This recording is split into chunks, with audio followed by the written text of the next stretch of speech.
sebuah hadis ya yang mulia, yaitu hadis yang diriwayatkan oleh Tirmidzi dan dihasankan oleh Syekh Albani dalam Sunan Tirmidzi atau Sahih Sunan Tirmidzi nomor 1999.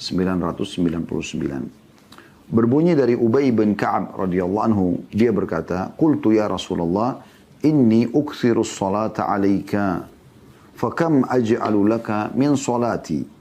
Faqala ma syi'ta, qala qultu ar-rub'a, قال ما شئت فإن زدت فهو خير لك قلت النصف قال ما شئت فإن زدت فهو خير لك قال قلت فالثلثين قال ما شئت فإن زدت فهو خير لك فقلت أجعل لك صلاتي كلها قال إذن يكف همك ويغفر لك ذنبك.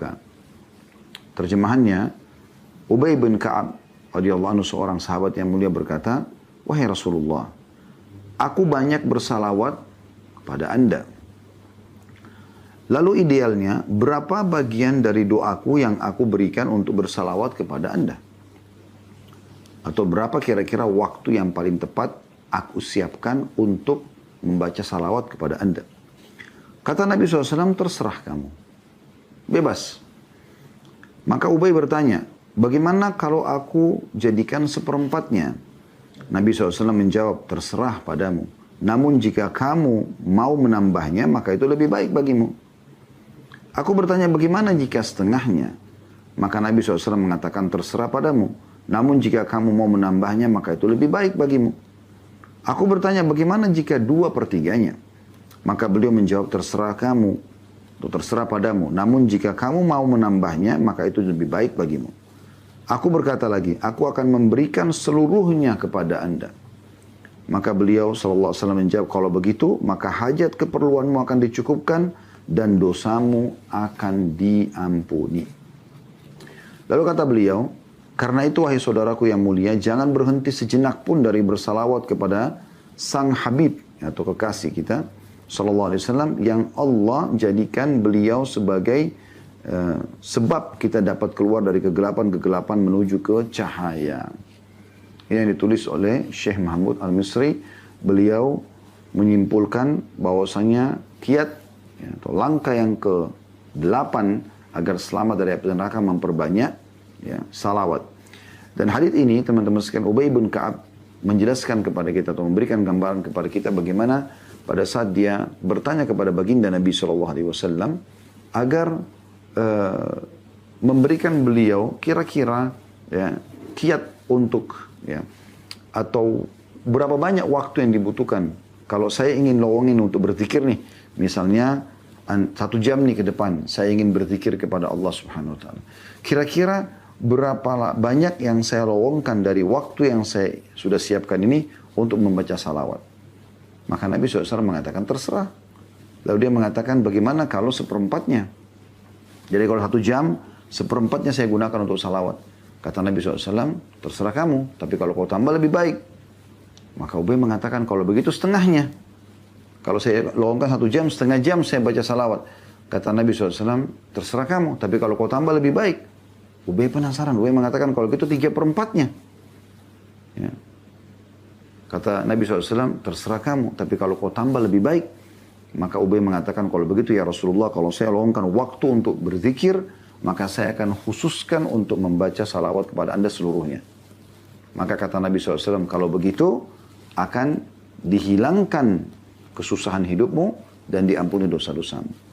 Jadi memang dari hadits ini berarti menunjukkan tentang keutamaan orang yang membaca salawat kepada Nabi SAW dan salah satu kiat untuk menghilangkan sumpah sedih, permasalahan hidup yang sedang kita hadapi, serta juga pembersihan dosa dalam memperbanyak membaca salawat kepada Nabi sallallahu alaihi wa ala alihi wa sahbihi wasallam. Baik teman-teman sekalian, itu yang ditulis oleh Syekh Mahmud Al-Misri. Kita coba lebih dalam membahas tentang salawat ini. Beranjak daripada firman Allah subhanahu wa ta'ala yang sangat masyhur dalam surah Al-Ahzab, surah nomor 33, ayat 56. Yang membahas tentang masalah ini, masalah salawat. Allah Subhanahu Wa Taala berfirman, dan ini hampir setiap kali khatib Jumat menyampaikan khutbah, pasti akan ada umumnya menyebutkan tentang ayat ini dan mengingatkan agar membaca salawat kepada Nabi SAW. Dan nanti akan kita sebutkan di setiap kegiatan apa sih kita dianjurkan untuk membaca salawat kepada Nabi SAW. Beranjak daripada firman ini dulu, kita bacakan A'udzubillahi minasyaitonirrajim, Al-Ahzab surah nomor 33 ayat 56. Innallaha wa malaikatahu yusalluna 'alan nabi ya ayyuhalladzina amanu sallu 'alaihi wa sallimu taslima. Sesungguhnya Allah dan para malaikatnya bersalawat untuk Nabi. Hai orang-orang beriman, bersalawatlah kamu untuk Nabi dan ucapkanlah salam penghormatan kepadanya. Ibnu Katsir, seorang ahli tafsir yang masyhur, memiliki tafsir Quran Al-Azim namanya, berkata, maksud ayat ini adalah bahwa Allah Subhanahu wa taala mengabarkan kepada hamba-hambanya tentang kedudukan hamba dan nabinya Muhammad sallallahu alaihi wasallam di sisi Allah di langit, di mana malaikat-malaikat bersalawat untuknya. Lalu Allah Subhanahu wa taala memerintahkan makhluk-makhluk yang ada di bumi untuk bersalawat dan salam untuknya, agar pujian tersebut berkumpul untuknya dari seluruh alam, baik yang ada di atas maupun yang ada di bawah. Ya. Artinya ayat ini menunjukkan tentang kemuliaan kedudukan Nabi Muhammad SAW, karena satu-satunya ibadah yang Allah SWT perintahkan, yang Allah juga ya, melakukan perbuatan itu, yaitu membaca salawat kepada Nabi SAW. Dalam ayat ini dikatakan, Innallaha wa malaikatahu. Sungguhnya Allah dan para malaikatnya. Ya. Kemudian juga Allah perintahkan para malaikat untuk mengucapkan salam hormat ini.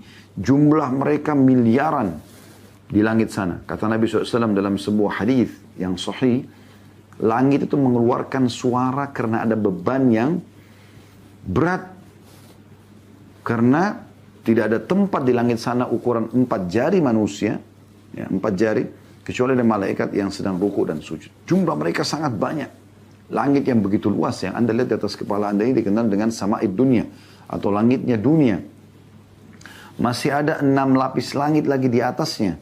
Allah Subhanahu wa taala menjelaskan dalam surah Al-Mulk, A'udzubillahi minasyaitonirrajim, di ayat 3-nya, Alladzi khalaqa sab'a samawatin tibaqa. Allah menciptakan 7 lapis langit tibaq, bersusun. Dalam surah Naba Allah mengatakan sab'an shidada, 7 lapis langit yang sangat kokoh, gitu kan. Maka, dan banyak ayat Al-Quran yang menjelaskan, Allah menyebutkan sab'a samawat, 7 lapis langit. Nah, langit yang Anda lihat adalah langit pertama. Langit pertama. Di atasnya ada langit lagi 6. Dan setiap langit yang di atas itu jauh lebih besar daripada langit yang di bawahnya. Dalam sebuah riwayat dijelaskan bahkan ibarat seperti cincin dibuang di padang pasir. Artinya, bumi ini dibandingkan langit pertama, seperti cincin dibuang di padang pasir. Langit pertama sama bumi digabung, dibanding langit kedua seperti cincin dibuang di padang pasir. Langit ketiga, langit kedua, satu dan bumi digabung seperti cincin dibuang di padang pasir. Sampai langit ketujuh. Bagaimana luasnya langit-langit ini? Dan dipenuhi oleh para malaikat, semuanya itu bersalawat kepada Nabi SAW. Bagaimana orang-orang beriman tidak tersentuh pada saat membaca ayat seperti ini? Sebelum para malaikat, Allah Azza wa Jalla, Allah yang maha mulia dan maha tinggi juga mengucapkan. Allah saja sendiri sudah cukup. Ini Allah perintahkan seluruh malaikat-malaikatnya. Ya. Anda lihat ayat tadi, Innallaha wa malaikatahu, malaikat jamak daripada malak, berarti seluruh malaikat. Semuanya. Lalu kemudian setelah penghuni langit semuanya Allah suruh salawat kepada Nabi SAW, Allah perintahkan juga, Ya ayyuhalladzina amanu, hai orang beriman, ya, sallu alaihi wasallimu taslima. Ucapkanlah salam kepadanya. Karena perbuatan ini Allah dan malaikat yang mengucapkan salam, maka kalian pun ucapkan salam. Ibnu Qayyim rahimahullah berkata dalam buku Jala'ul Afham, membahas tentang makna ayat ini, surah Al-Ahzab, surah nomor 33 ayat 56. Kata beliau, bahwa jika Allah dan malaikat-malaikatnya bersalawat untuk Rasulnya, maka hendaklah kalian juga bersalawat dan salam untuknya. Karena kalian telah mendapatkan berkah risalah dari usahanya. Seperti kemuliaan, ya, karena kalian mendapatkan berkah risalah dan usahanya, seperti kemuliaan di dunia dan di akhirat. Itu akan membawa pada kemuliaan dunia dan akhirat. Artinya dengan perjuangan Nabi SAW yang menerima risalah langit ini, 13 tahun fase Mekah semuanya dengan hinaan, cacian, ya. Puncaknya diusir dari kampung halamannya, Mekah. Dan 10 tahun fase Madinah semuanya dengan ya, perjuangan, peperangan, ya. Suka dukanya menang, kalah gitu kan. Sampai akhirnya, sampailah agama ini kepada kita semua. Maka kita harus berterima kasih pada beliau sallallahu alaihi wasallam. Ya. Sementara pemahaman tentang makna salawat sendiri itu banyak dijelaskan oleh para ulama. Namun yang menarik adalah apa yang disampaikan oleh Abu Aliyah rahimahullah. Beliau mengatakan sesungguhnya salawat dari Allah itu adalah berupa pujian bagi orang yang bersalawat untuk beliau di sisi malaikat-malaikat yang dekat. Imam Bukhari meriwayatkan dalam sahihnya dengan komentar yang kuat. Dan ini mengkhususkan dari rahmat Allah yang bersifat umum. Ya. Artinya, Allah pun ya, mengucapkan salawat ini, artinya Allah memuji nabinya. Allah memuji nabinya. Sementara salam artinya keselamatan dari segala kekurangan dan bahaya. Kita seperti mendoakan Nabi SAW agar selalu seperti itu. Dan memang Allah memberikan beliau kemuliaan itu tentunya. Sementara hukum salawat sendiri